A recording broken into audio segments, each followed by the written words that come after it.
of ESSA Bank. How about a warm round of applause for Lori? She brought her own fan section. I like that. Okay, can we hear that again?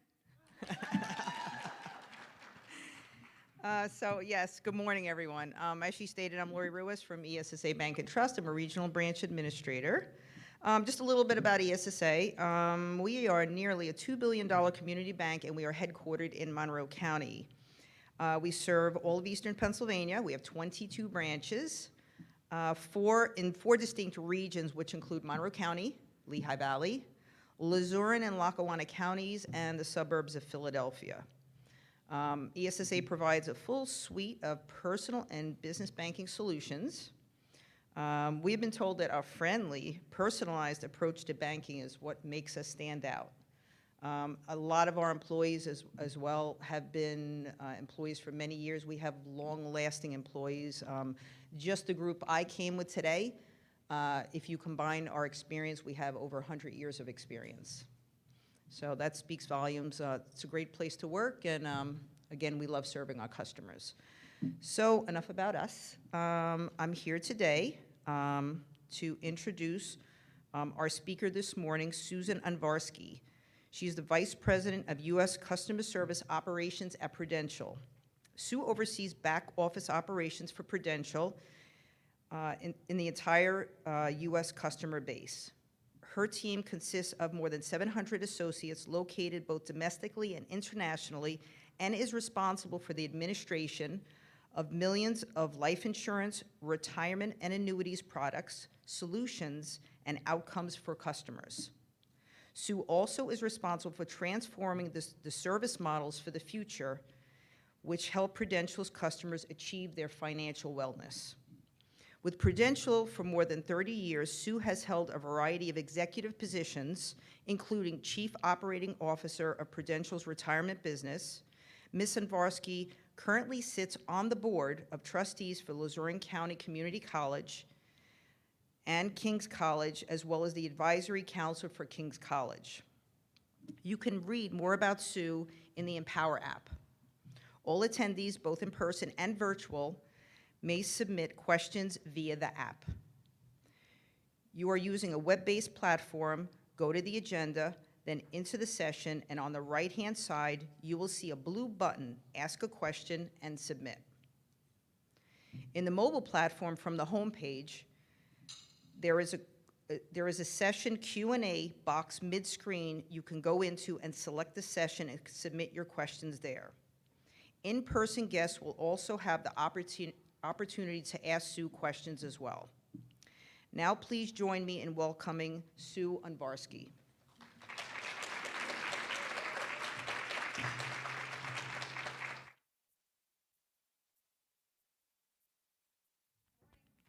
Okay, let's make sure we got this. Good. Good morning. I am used to wandering. The Prudential folks know that, and because we're virtual, I'm going to have to stay in one place. So you're going to have to bear with me as I try to stay in one place and make sure that our virtual audience gets the same experience. So welcome again. I'm glad that, that you've decided to join us all here as we talk about a whole bunch of good things. And today, this session is really about how the world has changed, and in particular, how it's changed for us as women, both in our home life as well as in our work life, and both as it relates to how we have to manage ourselves so that we don't continue to burn out, as Carla said, so that we stay focused on the new challenges we have in taking care of our families, in making sure that we maintain relationships with colleagues and friends, and making sure that our work lives, our careers, our professional endeavors remain on track, given the dramatically changed circumstances that we've all experienced. So I'm not going to, in these next few slides, I'm not going to tell you something that you don't already know, that you haven't already experienced. But 2020, and in particular the last couple of years, have really, really been a crazy time. I've said it in the opening, it's something that I never thought I would see in my life. From a climate perspective, we saw more tornadoes and more acreage destroyed by wildflowers than in any year before 2020. From a racial inequality standpoint, things came to a head. With the death of George Floyd and Breonna Taylor and others, we saw a country so divided on race lines to the point that racism was loud and clear. It was deafening and devastating to us as a country. The political polarization, the divide in Washington that spread across all of the states. I don't know about you, but I've never been much about politics or even policy. I've been about what's the right thing to do. And we started debating that in the past couple of years. We're more divided as a country than we've ever been before. The wealth concentration gap got worse, not better. The average American family is not keeping up with our growth in GDP. Our country is getting richer, but the majority of people are getting poorer. I didn't even get to the pandemic yet. So take a step back and just think about what's been going on around us and what we've been struggling with. Not to mention a once-in-a-century, for many of us, a once-in-a-lifetime pandemic. Sorry, I didn't quite hit that build the right way. But this little thing called COVID-19 affected us in ways that we never, ever, ever thought would happen. As recently as January of 2020, the year kicked off like any other year. And then very quickly, within a few weeks, we were dealing with the possibility of a shelter in place. Last year, I heard the words shelter in place for the first time since junior high school. And I always associated those words with war and with bombing. To think that an illness could cause us to basically shut down the entire country, to totally cut us off in an instant from our social channels, from our family, from all the things that we all took for granted, was just such a struggle for so many of us. And as we went through that, it was uncharted territory. Again, things that we never, ever thought we would have to experience. Everything was disrupted, everything. Our work lives, our personal lives, our social lives, the healthcare system. Talk about a wake-up call. I grew up believing that the US healthcare system was the strongest in the world. Talk about shaking us to our core. Hospitals filled to capacity, pouring out onto the streets. Stark differences between being able to get health care in big cities between rural communities, right? It was very, very scary. And what was, from my perspective, even scarier was the false narratives that were being created. So it's just one example. There were demonstrations going on around bunches of different things. There were political demonstrations, there were racial inequity demonstrations. The news blew things out of proportion and tended to focus on the negative. At one point, the reports were about every demonstration being violent and being unjust and unjustified. The reality is, based on multiple different sources, 93%, as an example, 93% of the Black Lives Matter demonstrations were nonviolent. were carried out peacefully and without any destruction of property. If I went back to May and June of last year, you would never believe that was true, based on what we saw happening in the news. And I don't know about you, but literally, within a few weeks, I started to feel anxiety. I started to see early signs of depression. I was confused. I was multitasking. I always prided myself in being a great multitasker, but I was multitasking like I never did before, and I don't have young kids at home. I can't imagine what it's like to have young kids at home who are facing the same disruption and all of a sudden needing to learn online or not having anything to do while we're trying to do our jobs, which are tough enough throughout the course of the day. Our mental health is in question. And if you're anything like me, I was in a state of denial about it. For months, I fought it. For months, I would drag myself out of bed. I've never, ever had to drag myself out of bed to go to work. Last September, I started to feel the anxiety and the overwhelmingness of everything that was going on around me. And I felt like I was dragging myself out of bed every single day to do what I've done every single day for 30 plus years. Then I'd get to the computer and I wouldn't know where to start. I wouldn't know whether to start reading email. I wouldn't know whether to start trying to shuffle through some of the IMs I received. I didn't know whether to start putting together that presentation that was due to a very, very senior executive within a day or two. I literally froze at my computer. And I fought that feeling from September until the beginning of February this year when I hit rock bottom. I took a week off. I'm primarily responsible, as you heard from the bio, for our back office operations team. So I typically work through the holidays because we're busier. And I took a week off in February, and I literally hit rock bottom. I thought I was going to be excited to have a week off, to be doing something different.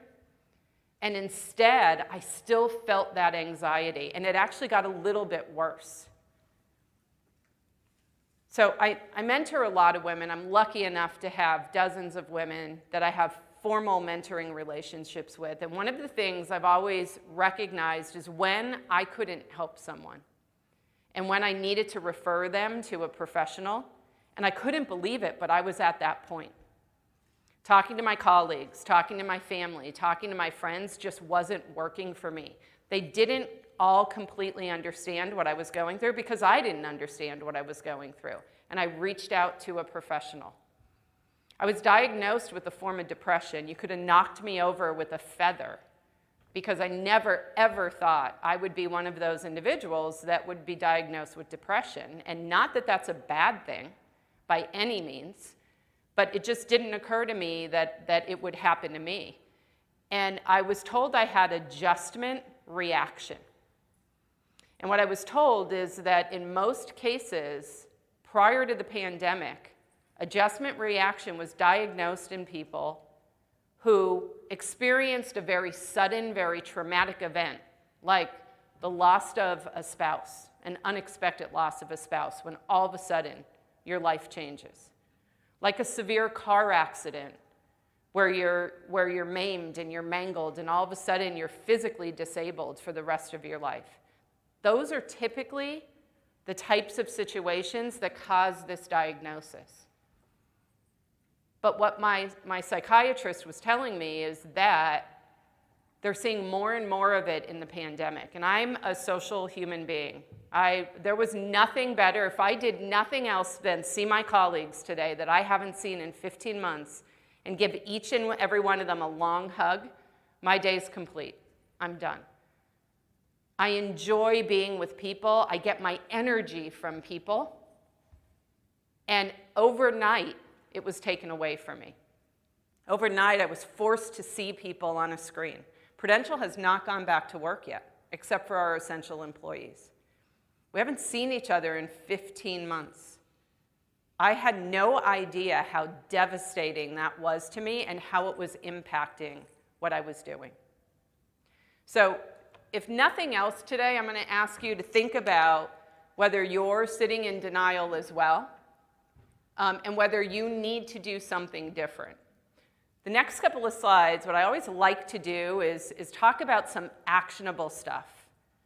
Some stuff that I was able to do, some advice that I got from some experts, or some reading that I did that was based on some expert articles. And if there's only one or two things that you take from this that helps you going forward, then I was successful in doing what we talked about today. So how do we manage this new normal? I'm going to say first and foremost, give yourself a break. Give yourself a break. I mentioned I mentor a lot of individuals, women and men alike. I have typically mentored people on their careers, on their next step, on problems that they're having in their work environment.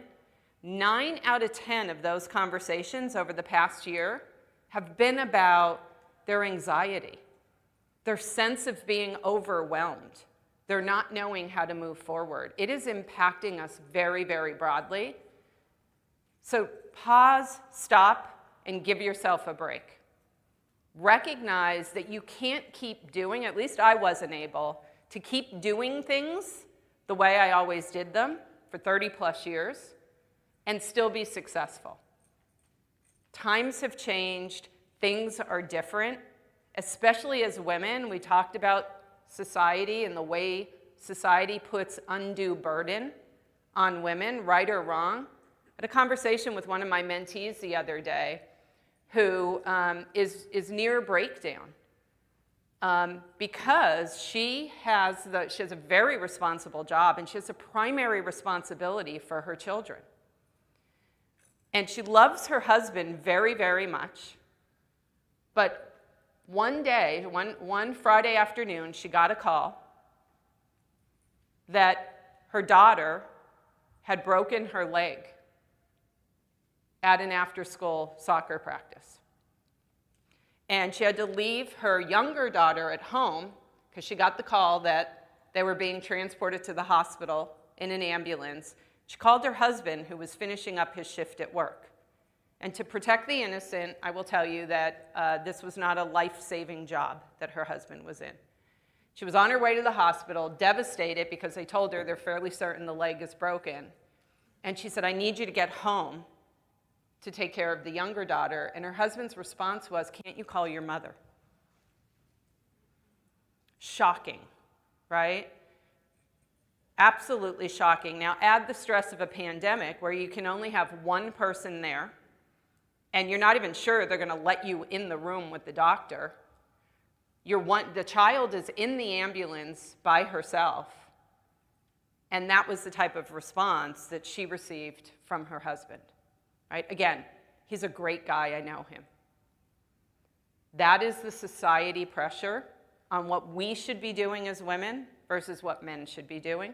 And again, I've got two of my male colleagues here. I know one better than the other, and I know that that individual would have never responded in that way. So I am not stereotyping all men. There are some very, very different outlooks, much better in the world today than what my mom dealt with as well.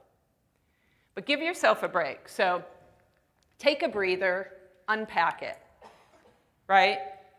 Change your approach, change your patterns, change your outlooks. So as I had described for myself, I'd come up in the morning, I would feed our dogs, I would exercise, and then I would get to the computer and I would freeze. Email, IM, presentation, read some information that was sent to me for a meeting. I didn't know where to start. So I had to actually write it down and prioritize it in my own mind. And instead of starting in one place and then feeling like I needed to go somewhere else and then feeling like I needed to go somewhere else and actually getting nothing done, I actually said, okay, I don't have to get through all my email, but there are certain people that move to the list, to the top of the list, my peers, my boss, my direct reports. Once I get through them, I can let the rest sit and then I'll move on to the next thing that I feel is important for the day. Unpack it. Take it one at a time. It's more important than ever before that we do that. And then change your approach. So I'd gotten to a point that I got so tied up. I was trying to keep my same schedule. My first thing to do when I woke up used to be to exercise.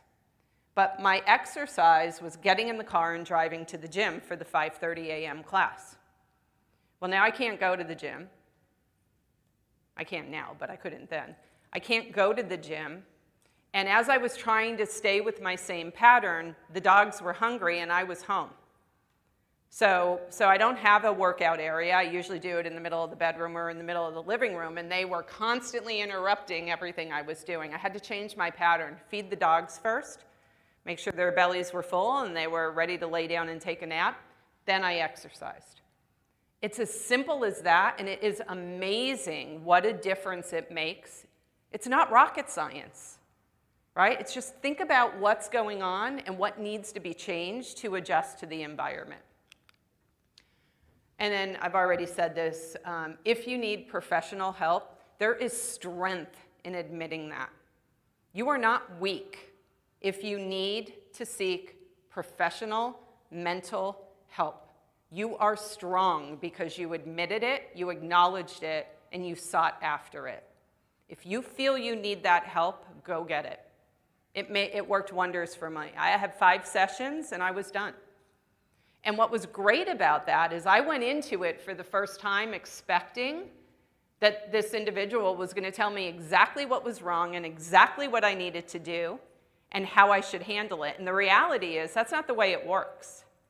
She was asking me questions and making comments based on her observations that made me realize that what I was doing wasn't working. And when she would ask me questions, I would figure out what I needed to do differently. She occasionally made suggestions, but for the most part, it's about talking through it and figuring it out and unpacking it yourself. The other thing I'm going to say is be kind. Practice patience. So I don't know if you've seen the articles, but road rage is on the upswing. Disgruntled airline passengers are being penalized and kicked off of planes more than they've ever been before. We are not ourselves. There's a lot going on around us and in our lives that's so different than what it was in the past. We're very agitated. So I started by looking in the mirror. When my first phone call every morning is to my mom. I am lucky enough to have my 82-year-old mom with me, and I cherish that every day. So my very first phone call is to my mom. And my mom is a little bit more technically astute than most 82-year-olds. But every morning I can anticipate the next question about Netflix isn't working right or the phone isn't doing what I needed to do. And I found myself getting more impatient with her than I should have been. So after talking to the psychiatrist, I realized that she's going through the same thing I am. I mean, we literally isolated her. She was not allowed to see anyone for 7 months except her next door neighbors who are also elderly and her age. That was it. So I take a breath and I figure out, I know she's suffering as well, and I'm patient and I'm kind. And I do that with everyone, the people that cut me off, right? The Dunkin' Donuts order that wasn't exactly right this morning, that I had to wait a little bit longer to get right? It's amazing when you're patient and you're kind to people what a difference it makes and how better you feel than freaking out when something doesn't go quite right. And then don't view everything as having the same priority, right? We have to prioritize better than we ever did before, right? What I'm finding in my mentoring sessions is I'm saying to people, why are you worried about that? Well, because if I don't get it done, but if you don't get it done at 8 o'clock and you get it done at 1 o'clock, is it going to make a big difference? And typically the response I get is, oh, well, I never thought about it that way, right? We have to prioritize things differently than what we have before. Home and work. So let's talk about work specifically. Don't search for a silver bullet solution. In today's world, more than ever, the solutions that we applied in the past don't work for everyone anymore. So I'll go to the most obvious one and the one I started with. Work with a lot of people. I'm lucky enough to lead terrific teams of people. The women who are at home with preschoolers and grade schoolers had very different issues than the women who were home with high schoolers, than the women who were home and single and are not living with anyone, right? I never before had to worry about somebody in the middle of their day having to deal with a crying child because they're struggling with their virtual school learning. So we had to loosen up. We had to figure out how to let that person walk away from their desk. And there's customers on the other side of the equation. How do we let them walk away and deal with what is most important, their family, and feel like their work is supporting them? The isolation of single women, living by themselves, not being able to see something, the loneliness that came along with that, that was not something we ever had to really worry about in the past. In a shelter in place, someone who lives alone is probably alone way more than they've ever been before. There's no silver bullet.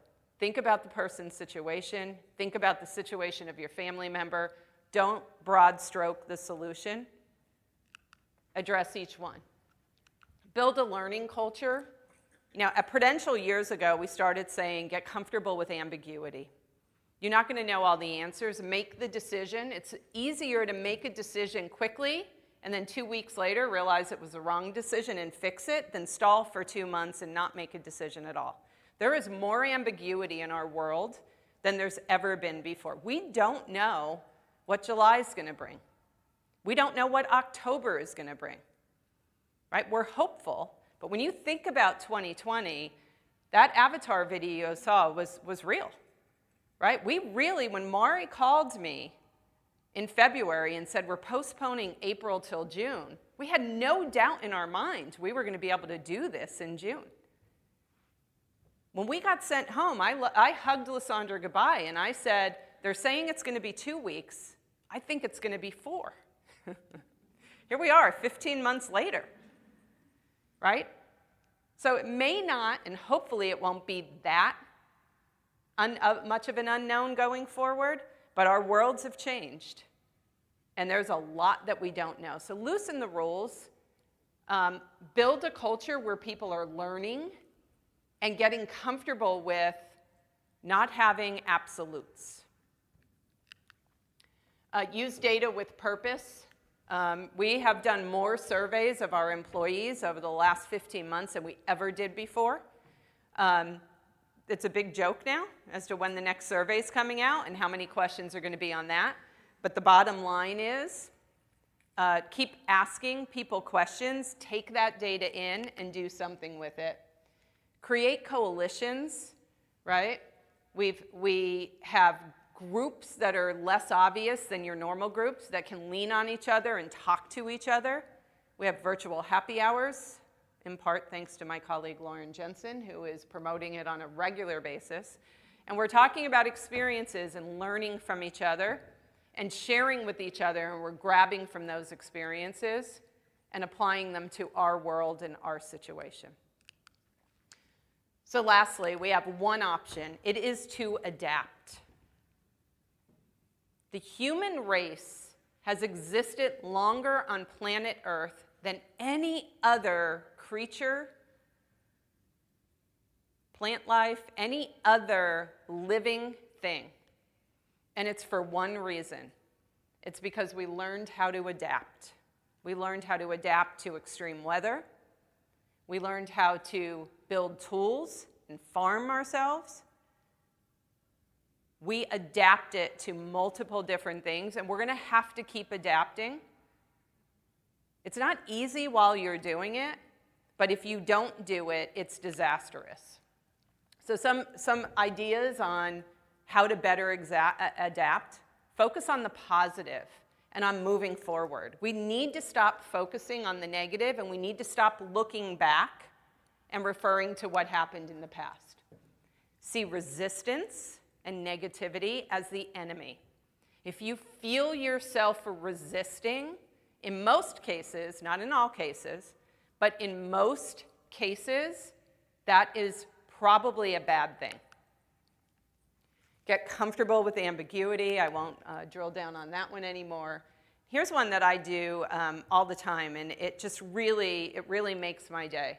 Offer to help someone else, especially if it doesn't benefit you. Sign up for a cause. Offer someone at work some help when you see them struggling. Offer someone on the street help if you see that something's wrong. Let's make the world a happier place, a better place. And I can guarantee you, if you do that, you are going to feel so much better about yourself longer than just that moment when it happened. So, before I go through the closing slides, I figured it'd be a great opportunity for us to talk a little bit. I know I didn't hit every component of what might be going on. And this isn't just about asking questions. I'm happy to have any of you share your situations and your circumstances as well. We do have 2 questions, and I would be Sure, Vicki. ask them. First is from Erin, and then you're welcome to, whoever Erin is, you're welcome to ask, or I can ask your question for you. Sure. So my question, Sue, was... Oh. Do you want me to stand? All right. So, as you know, I have quite a few female employees. And one of the questions that was posed to me that I wanted to share with you and get your perspective is, what advice can you give for women who are the primary breadwinner in their household and how to deal with that in the times of COVID? Because I think as women, it's very challenging to try to be balancing all of this. And at sometimes it's also very trying for them to figure out whether or not they feel secure. Yeah, that's a great question, Erin. And that's come up a lot in some of the conversations I've been having as well.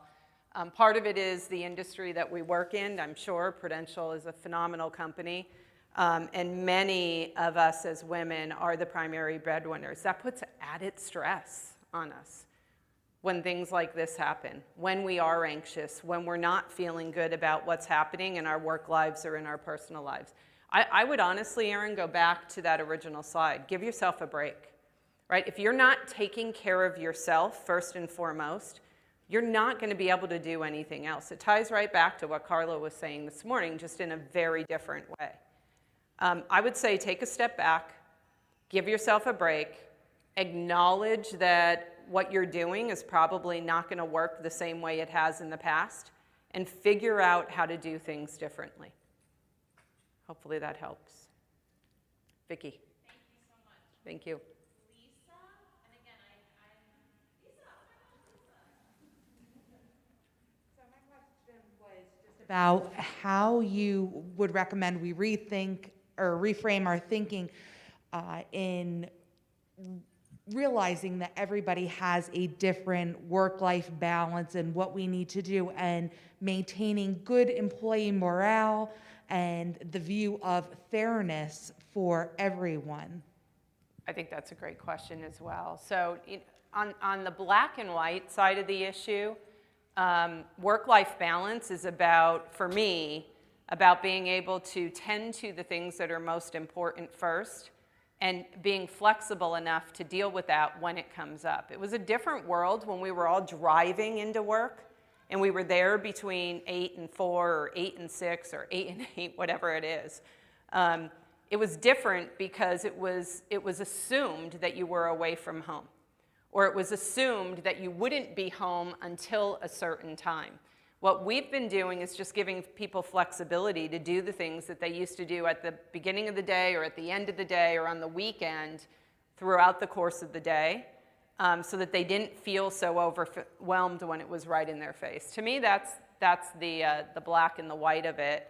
As it relates to, remind me what the second part of your question was? Employee morale. Morale. Yeah, I think you want to build loyalty, right? You want people to feel like you're there for them as much as they're there for you. And that could be flexibility in schedule. That could be acknowledgement that something's going on different versus not. And I've got a very different term of fairness than I think most people do. And you might find this shocking, but fair does not mean equal to me, right? So there are certain people that deserve, either because of their situation or because of the quality of their work, to be treated differently than other people, right? So if I've got someone who, I'm not going to treat, I'll go back to my old example, a woman with high school teenagers who are clearly self-functioning in schoolwork, the same way I'm going to treat someone who has a preschooler or a second grader, right? And if the person who has high schoolers does not feel that it's fair that I'm doing what I'm doing for a quality performing employee who has a different situation, then that's their problem, not mine, right? And I may not be that blunt when I'm talking about it, but my guys are saying, yep, you are that blunt. But that fairness is what's fair for the individual, right? If somebody is knocking it out of the park at work, they get a higher raise, they get a higher bonus, they get more privileges and flexibility because they're giving to us in a way that's different.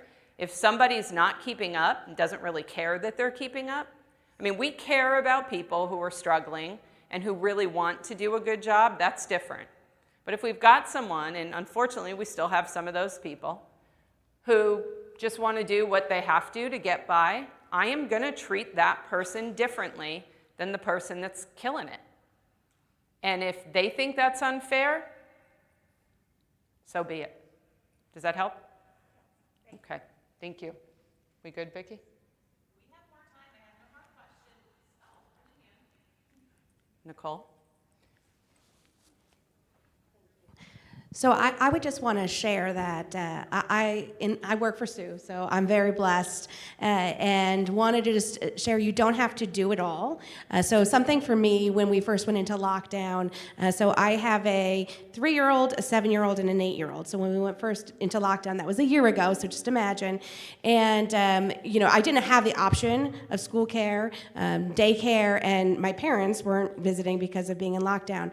As soon as daycare opened, even though we went virtual, I paid to have my school-age children go to virtual care. So they went to daycare and they helped teach the classes because I knew that I barely made it through lockdown and there was no way I was going to be able to potentially make it through this full school year. So we looked at the budget and we said, what can we cut and how can we make the sacrifices? Because mentally and emotionally, both my husband and I could not handle teaching classes and also working. It just wasn't physically possible. So sometimes I think you need to say it out loud. And the mom guilt was really, really loud. So, everyone was showing their pictures of their kids learning from home. And there were certain events that the school would do that, they would ask the kids to dress up a certain way. And the daycare supported that, but it wasn't me doing it. And so there was a lot of guilt, but letting it go made us all so much happier. And we drank less vodka. No, I'm just teasing. But, No, she doesn't. I think it's just you have to be honest and let things go. Can't be everything. So I just wanted to share that. Thanks, Nicole. It's a great point. And it's a great example of unpacking it and prioritizing things a little bit differently. Okay, I'm gonna keep us moving and wrap this up. So I always feel bad when I'm talking about the negativity and the really heavy stuff, and it just didn't feel right to end this conversation on a really positive thing. So a good pandemic should never be wasted. And a lot of good things came out of the pandemic. So from my perspective, here's some of the silver lining, not all of it. So first of all, the planet got a chance to breathe, right? We saw the largest decline ever in global carbon emissions. Now, you can argue that was temporary. We're back to work. We're back to doing things. We're socializing again. And yes, you're right. But many, many, many companies now have new metrics. and new missions and new purposes in life. Many companies like H&M are measuring their carbon footprint. You've seen, I'm sure, the advertisements by Amazon about how they expect to be carbon emission-free in a few years. Many companies are using less raw materials. They're using discarded grape skins. They're using discarded food. They're using recycled plastic, or they're committing to not use plastic at all. That is going to help continue this trend. The 2020 elections, as stressful and as challenging as they were, saw really unbelievable wins for our LGBTQ plus community. We've got Mari Turner, who is the first Muslim and self-declared non-binary person in the Oklahoma State Senate. We have Sarah Mcbride, the first openly trans woman who actually has one of the highest ranking state legislator seats. Not to mention the 50 other women of color who won seats in this past election. Again, record-breaking numbers. Here's one of my favorite. Animal shelters saw record low populations, and many went empty. Adoption rates were up 15%. Intake rates were down 25%. I know so many people who got an animal over the pandemic and claims it was the healthiest thing they did. My dogs, I don't know what they're going to do if we ever go back to work. I'm sure many of you feel the same way. But most importantly, the human spirit triumphed once again. We showed kindness. This is a 12-year-old boy from Iowa, Tommy Romberg. When he saw all the fallen trees in his neighborhood after the tornado hit, he had an idea. He's making baseball bats out of those trees and selling them and donating $20 from every baseball bat he sold to a local disaster relief fund. I'm guessing many of you saw or heard about the letter that Governor Cuomo read. A retired Kansas City farmer whose wife was gravely ill, had 5 N95 masks left over from his working days. He needed 4 for his family. He took the time to mail the extra one to Governor Cuomo and said, give it to a doctor or nurse that needs it. He took the time to mail 1 mask because he knew he could help 1 individual more than what we were able to do. And we're grateful. Of all the pictures and all of the things that have pulled my heartstrings during this pandemic, this is the one that strikes me the most. I don't know who that is. I have not been able to find his name. But that sign says, "Thank you all in emergency for saving my wife's life. I love you all." And he's grabbing his chest. We remain grateful in the most trying of times. And resiliency, talk about resilient. I really didn't think we were going to be able to pull through some of the things we pulled through. We are resilient like never before. Does anyone know who this woman is? Her name is Angelina Friedman. She's clearly 102 years old.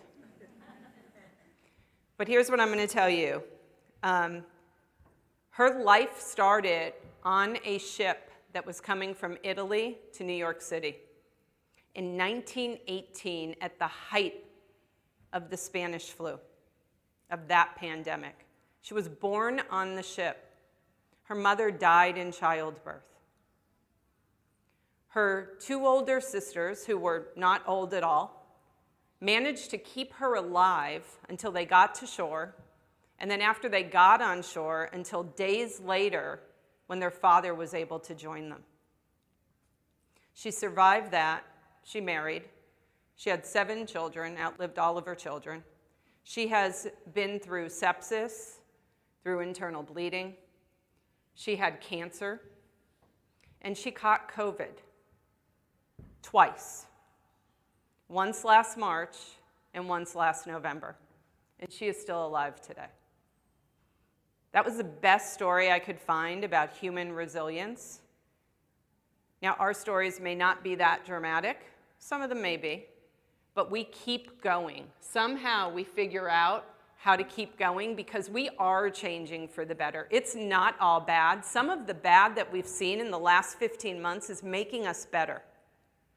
We're high tech and high touch.